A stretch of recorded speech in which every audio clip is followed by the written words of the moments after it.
दोस्तों राधे राधे, जय श्री कृष्ण, जय जय श्री राम, हर हर महादेव। स्वागत है आपका पुनः एक बार फिर से गोल्ड कॉइन सत्तू भाई नाम के चैनल में। मैं हूं सत्तू भाई और आपके लिए लाता हूं हमेशा धार्मिक कहानियां, धार्मिक कथाएं। हमेशा की तरह मैं आपके साथ लेकर आऊँ दशा माता की व्रत करने की विधि और उसकी कथा। दोस्तों, दशा माता की कहानी का हिंदू धर्म में विशेष महत्व है। मान्यता है कि इस व्रत के प्रभाव से व्यक्ति का बुरा समय जल्दी दूर चला जाता है और अच्छा समय वापस आ जाता है।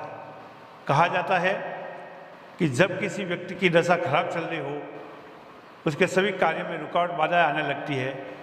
इसीलिए दशा माता का व्रत करके माँ दशा को, बुरे समय को शीघ्र दूर करने के लिए मनाया जाता है।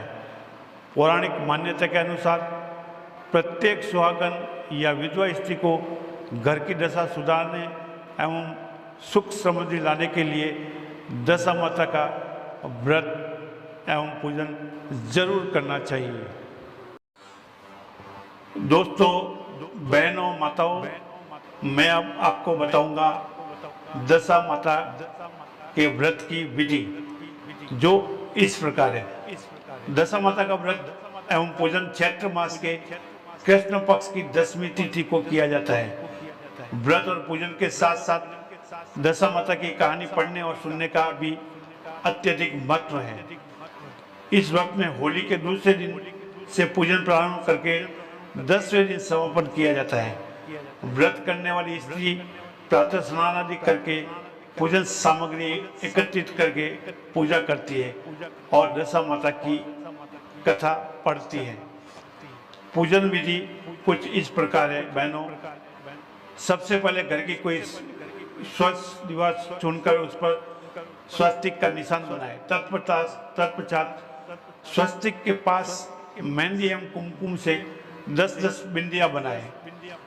स्वस्तिक की गणेश जी एवं 10 बिंदियों की दशा माता के रूप में धूप, दीप, नैवेद्य, अगरबत्ती, चावल, सुपारी, मौली, रोली इत्यादि से पूजन करें। तत्पश्चात एक सफेद धागा लेकर उसको हल्दी के रंग में रंग ले और उसमें 10 गांठें बना ले। इसे दशा माता की बेल कहते हैं, जिसका पूजन करके गले में धारण किया जाता है। इस धागे को पूरे साल गले में धारण करने का विधान है। अगर वर्ष पूजन करते ही धागा उतारते हैं और दूसरा धागा पहनते हैं। पूजन के अंत में दशा माता की कहानी पढ़ी जाती है। व्रत करने वाली स्त्रियां दिन में एक ही समय भोजन करती है। बहनों, अब सुने दशा माता की कथा, जो इस प्रकार है। बोलिए दशा माता की जय। दशा माता की कहानी में बहुत सी कथा प्रचलित है, परंतु राजा नल और रानी दमयंती की कहानी मुख्यतः पढ़ी जाती है। यहाँ हम राजा नल और दमयंती की प्रचलित कहानी का विवेचन करेंगे। दशा माता की कथा कुछ इस प्रकार है बहनों। एक समय की बात है, नवलकोट नामक राज्य में राजा नल और रानी दमयंती अपने पुत्र वधुओं और पौत्र के साथ सुखपूर्वक जीवन व्यतीत कर रहे थे। उनके राज्य में प्रजा भी धन धान्य से संपन्न और सुखी थी। एक दिन राजमहल में एक ब्राह्मणी आई और रानी से बोली, हे रानी, दशा का डोरा ले लो, इसकी पूजा करके अपने गले में बांध लेना, जिससे आपके घर में सुख समृद्धि बनी रहेगी। ऐसा सुनकर रानी ने डोरा ले लिया और विधि अनुसार पूजन करके अपने गले में बांध लिया। एक दिन राजा का ध्यान रानी के गले में बंधे उस डोरे पर गया और उन्होंने आश्चर्य से पूछा, रानी, आपने इतने हीरे जवाहरात के बीच में ये मामूली सा धागा क्यों पहन रखा है? और रानी के कुछ बोलने से पहले ही राजा ने धागे को तोड़कर जमीन पर फेंक दिया। रानी ने दौड़कर धागे को उठाया और उसे पानी में घोलकर पी गई। उन्होंने रुष्ट होकर राजा से कहा, हे राजा, ये दशा माता का धागा था, आपको इसका अपमान नहीं करना चाहिए था। राजा ने इस पर कुछ ध्यान नहीं दिया। बहनों, एक दिन जब राजा नल सो रहे थे तो उन्होंने स्वप्न में एक बूढ़ी माता को महल में आते हुए और माता लक्ष्मी को महल से जाते हुए देखा। राजा ने प्रातः होते ही सारा स्वप्न रानी दमयंती को सुनाया। रानी बोली, महाराज, आपने हमारी अच्छी दशा को जाते हुए और बुरी दशा को आते हुए देखा है, इसलिए हे महाराज, अब हमें यहाँ नहीं रुकना चाहिए। दोनों ने फैसला करके अपनी बहुओं को पियर भेज दिया और पुत्रों को राजा भील के पास छोड़कर एक पौत्र को लेकर देश छोड़कर चले गए। कुछ समय चलने के पश्चात राजा नल के सेठ मित्र का गांव आया। दूत ने राजा नल के आगमन की खबर सेठ को सुनाई और बताया कि राजा, रानी और उनका पोता सब फटे हाल पैदल आ रहे हैं। ये सुनकर सेठ ने दूतों से कहा, हवेली में सेठानी और बहुएं क्या सोचेगी, कैसा मेरा दोस्त है, इसलिए उनको बाहर वाले कमरे में ठहरा दो। जिस कमरे में राजा नल और रानी दमयंती को ठहराया गया, वहां मोर की तस्वीर की खूंटी पर सेठानी का 9 लाख का हार टंगा था। देखते ही देखते वह तस्वीर मोर का हार निकल गई। ये देखकर रानी दमयंती ने राजा से कहा, महाराज, यहाँ से तुरंत चलिए, नहीं तो सेठानी हम पर चोरी का इल्जाम लगा देगी। राजा रानी अपने पोते के साथ किसी को बिना बताए आधी रात को ही वहां से चल दिए। फिर कुछ दूर चलने के बाद राजा नल की बहन का गांव आया। राजा ने अपनी बहन तक अपने आने की खबर पहुंचाई। बहन के पूछने पर खबरी ने बताया, राजा रानी और उनका एक पोता खराब हालत में पैदल आ रहे हैं। ऐसा सुनकर बहन ने यह कहकर कि घर में सास और देवरानी क्या सोचेंगे, उनको पीपल के पेड़ के नीचे ठहराने का बोल दिया। कुछ देर बाद बहन एक थाली में मूंग और चावल लेकर अपने भाई से मिलने आई। राजा नल के हाथ लगाते ही मूंग और चावल कीड़े में बदल गए। ये देखकर रानी दमयंती आगे बढ़ी और जमीन पर खड्डा खोदकर उस कीड़े से भरी थाली को उसमें गाड़ दिया। फिर राजा और रानी और उनका पोता वहां से चले गए। आगे चले तो उनकी एक नदी मिली और उन्होंने वहां रुकने का फैसला किया। राजा नल ने तीतर मारकर रानी को दिया और कहा, हे रानी, मैं पोते के साथ नदी स्नान करके आता हूँ, तब तक आप तीतर पका देना।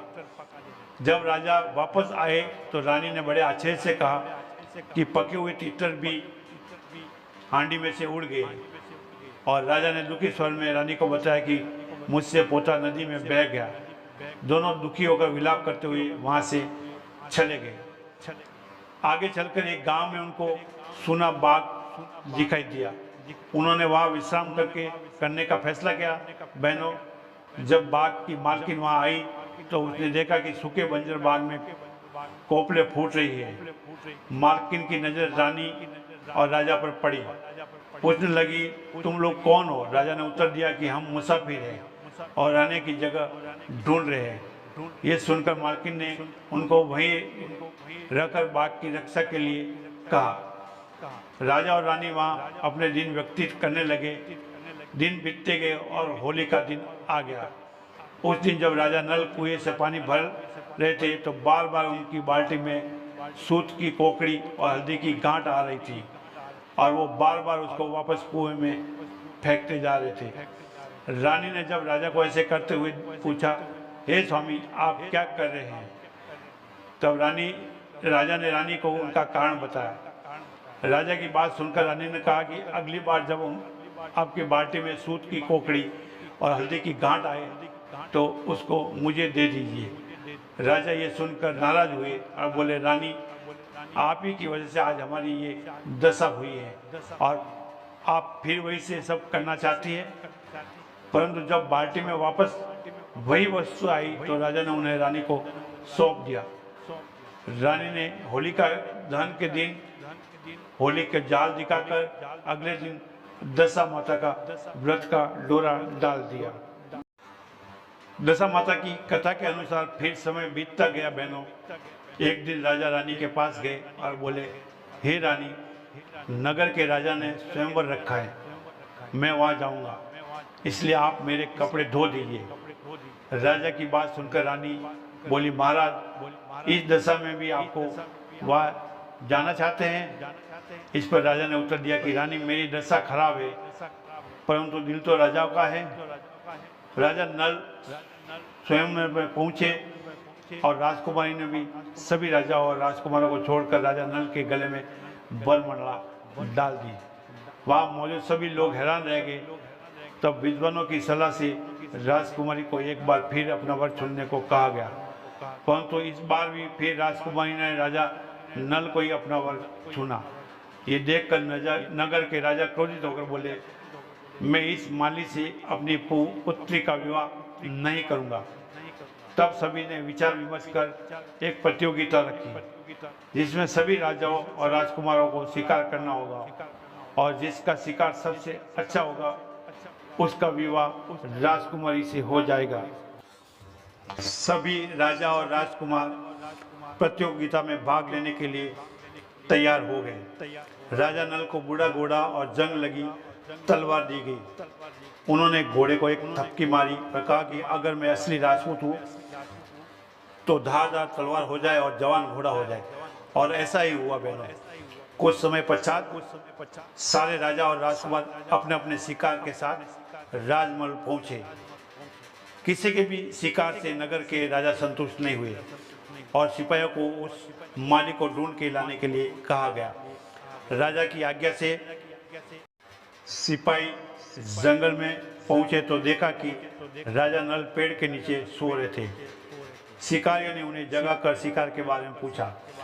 राजा नल ने शिकारियों को उत्तर दिया कि मेरा शिकार पेड़ पर टंगा है, ले जाओ।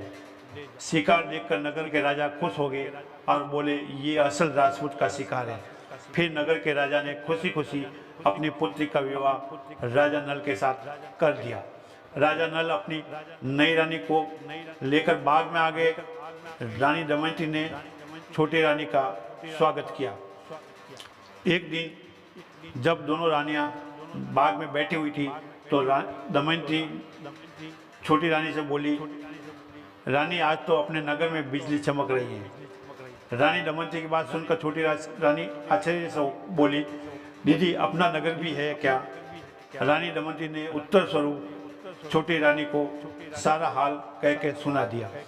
छोटी रानी ने अपने पिता के पास जाकर अपनी बात बताई। नगर के राजा ने यह वरदान सुनकर राजा नल से क्षमा मांगी और बहुत से हीरे जवाहरात और घोड़े इत्यादि देकर उनको अपने नगर के लिए रवाना किया। चलते चलते रास्ते में नदी के किनारे उनको एक धोबन मिली, जिसके पास राजा नल का पोता था। धोबन ने राजा रानी को पोता सौंपने हुए कहा कि ये मुझे नदी के किनारे मिला था। राजा ने खुश होकर धोबन को बहुत से हीरे जवाहरात दिए और पोते को लेकर वहाँ से चल दिए। कुछ दूर आगे चले तो राजा की बहन का गांव आया। राजा ने बहन तक अपने आने की खबर पहुंचाई। बहन ने दूध से पूछा कि वे लोग कैसे आ रहे हैं। तो दूध बोला, इस बार बहुत से हीरे जवाहरात लेकर धन धान्य के साथ आ रहे हैं। इस पर बहन बोली कि उन्हें मेरे महल में ले आओ। तब रानी दमयंती को एक खबर मिली तो बहन से बोली, नहीं भाई जी, हम तो उसी पीपल के पेड़ के नीचे ही रुकेंगे। कुछ देर बाद बहन बहुत से पकवान और मिष्ठान आदि पकवान लेकर आई। ये देखकर रानी दमयंती ने आगे बढ़कर जमीन पर जो चावल और मूंग गड़ाए थे वो निकाल दिए। उन्होंने देखा कि वे हीरे मोती में बदल चुके हैं। रानी दमयंती ने सारे हीरे जवाहरात अपनी नंदिन को दे दिए। बोली, ये लो भाई जी, आपकी अमानत। और बहन को हीरे जवाहरात देकर वहाँ से चले गए। कुछ दूर चलने पर राजा के मित्र सेठ का गांव आया। सेठ को जब इसकी सूचना मिली तो सेठ ने दूध से पूछा कि लोग कैसे आ रहे हैं। दूध बोला, इस बार बहुत से हीरे जवाहरात और धन्य धान्य के साथ आ रहे। दूध की बात सुनकर सेठ बोले कि उन्हें हवेली में ले आओ। राजा नल को इसकी खबर मिली तो बोले, हम तो बाहर वाले कमरे में ही रुकेंगे जहाँ पहले रुके थे। सेठानी फौरन उनके लिए हलवा बना कर ले आई। रानी दमयंती ने हलवा उठाकर मोर की तस्वीर के मुंह में डाल दिया और मोर ने सेठानी का 9 लाख का हार वापस बाहर फेंक दिया। रानी दमयंती ने सेठानी को हार देते हुए कहा कि हमारी दशा खराब थी परंतु नियत खराब नहीं थी। ऐसा कहकर राजा रानी, छोटी रानी और पोते के साथ वहाँ से चले गए। रास्ते में उन्होंने भील राजा के पास से अपने पुत्रों को लिया और अपने नगर की ओर आगे बढ़ने लगे। जब नगरवासियों ने राजा नल और अपने परिवार सहित नगर में प्रवेश करते देखा तो बहुत खुश हो गए और गाजे बाजे और ढोल नगाड़ों के साथ उनका स्वागत किया। राजा और रानी अपने पूरे परिवार के साथ पहले की तरह रहने लगे और सुखी जीवन व्यतीत करने लगे। जैसे दशा माता ने राजा नल और रानी दमयंती की बुरी दशा को दशा में बदल दिया है, वैसे ही इस दशा माता की कहानी पढ़ने वाले और सुनने वाले हर व्यक्ति को माँ की अपनी कृपा बनाए रखे। जय जय दशा माता की। दशा माता आपके घर में सुख शांति लाए, आपके घर की दशा को सुधारे, आपका घर फूले फले, आपका कारोबार फूले फले। दशा माता का आपके उपकार रहे। दोस्तों, दशा माता की ये कहानी अच्छी लगी हो तो मुझे भेंट स्वरूप सब्सक्राइब करें, सब्सक्राइब करना नहीं भूले, यही आपकी भेंट होगी। जय जय श्री कृष्ण, राधे राधे, हर हर महादेव। अपने घर में रामायण रखे, गीता रखे, बच्चों को पढ़ाए, अच्छे संस्कार दे और अपनी परंपराएं जैसे दशा माता का व्रत है, बहुत सारी ऐसी कहानियां हैं, बहुत से व्रत है, उसको बनाए।